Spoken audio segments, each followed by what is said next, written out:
I am Javon Vickery with the HGP Sportscast. Nets crushed UG and Pacesetters edged out Cobras in the Ghana Amateur Basketball First, Second and Under 23 League on Sunday at Burnham Hart Court. Here's Stanford with the details. In the first encounter in Sunday's basketball action, Nets took on the UG Trojans.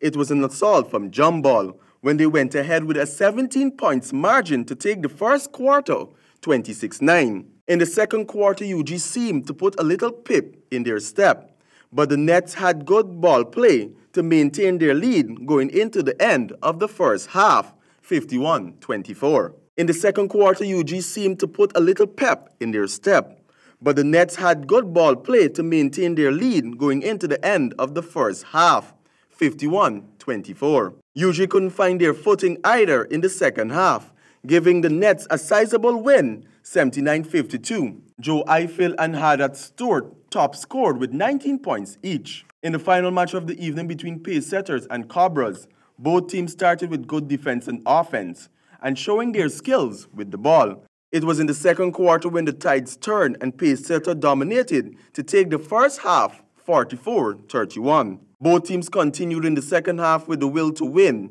as Cobras drew things in the third quarter with 11 points apiece. But eventually the Pacesetters flanked them out to take the game 74-68. Reporting for the HGP Sportscast, I am Stanford Howard. Thuria Thomas badged the girls under 15 and 18 girls titles, while Jonathan Van Leen grabbed 3 titles in the Viva Sparkling Water inaugural Slammer Jammer Junior Table Tennis competition, which concluded last weekend. Here's Stanford again. It was an action-packed table tennis weekend at the Marion's Academy Auditorium in the first Viva-sponsored Sparkling Water Slammer Jammer Junior Table Tennis Championship. The first day of the tournament saw players who were recently participating in the Caribbean Table Tennis Championships in Santo Domingo for a spot in the under 9, 11, 13, 15 and B class boys and girls finals. In Sunday's action, the youngest players took center stage in the under 9 open category between Malachi Moore and Jasmine Billing. The first set was a close encounter, but Jasmine managed to hold her own to take that set 11-9. Moore took the second 11-7, but it was the third set where at one time it looked like anyone's game, but Jasmine managed to hold serve to take that title. She also later on in the day took the girls on the 11 title, but lost in the girls on the 15 to Taria Thompson in straight sets 11-5, 11-5, 11-4. The final girls match of the day in the under 18 category provided stiff competition. This match went the distance in a 5-setter between Nidia Clarkson and Taria Thompson. Thompson went down in the first set 11-6. Taria Thompson then took the second and the third set, but lost the fourth to Clarkson 11-8. The fifth set was so close that it had patrons at the end of their seats until Thompson pulled away on the 7th point to break Clarkson on her own serves to take the game and the match 11-7. In the boys' side of things, 11-year-old Jonathan Van Lang continued his fine run.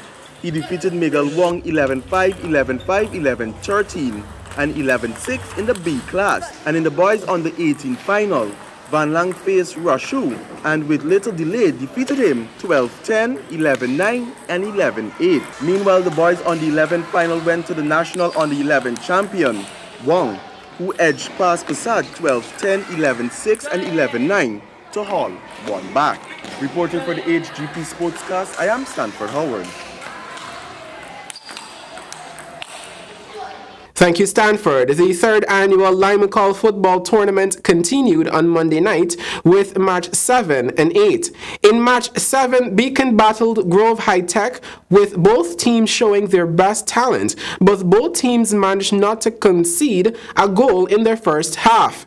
The second half of that match, in the 53rd minute, Kimby Braffett got one past the goalkeeper to give his side of the lead the win. Match 8 was a little more competitive and much more entertaining, with Rhythm Squad penetrating Campton FC's goal 3 times by Wendell Joseph in the 33rd minute, Kevin Gordon in the 35th minute, and Kevin Agard in the 76th to give their side the victory 3-0.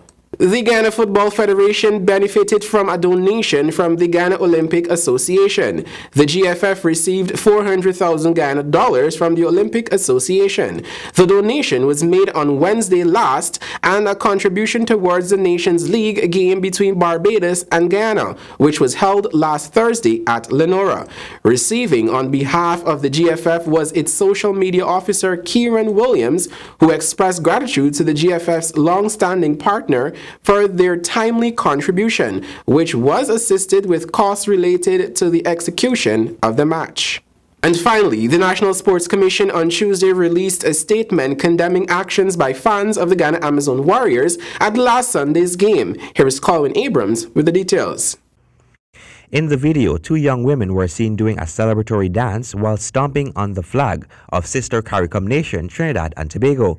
The statement from the NSC read, "The National Sports Commission has taken note of a video circulating on social media showing 2 females trampling on a flag of the Republic of Trinidad and Tobago."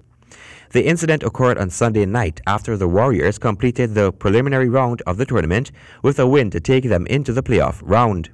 The NSC called on fans to be more responsible, calling the incident an unfortunate act. The statement read, "The NSC regrets this unfortunate act and condemns the mistreatment of the national flag of any country."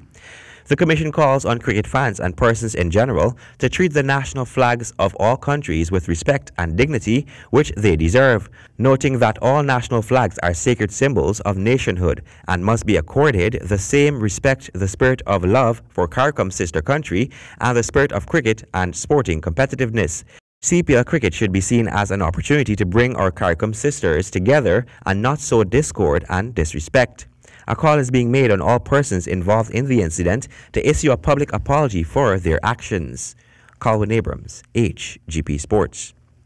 And that has brought us to the end of the HGP Sportscast. I'm Javon Vickery saying goodbye.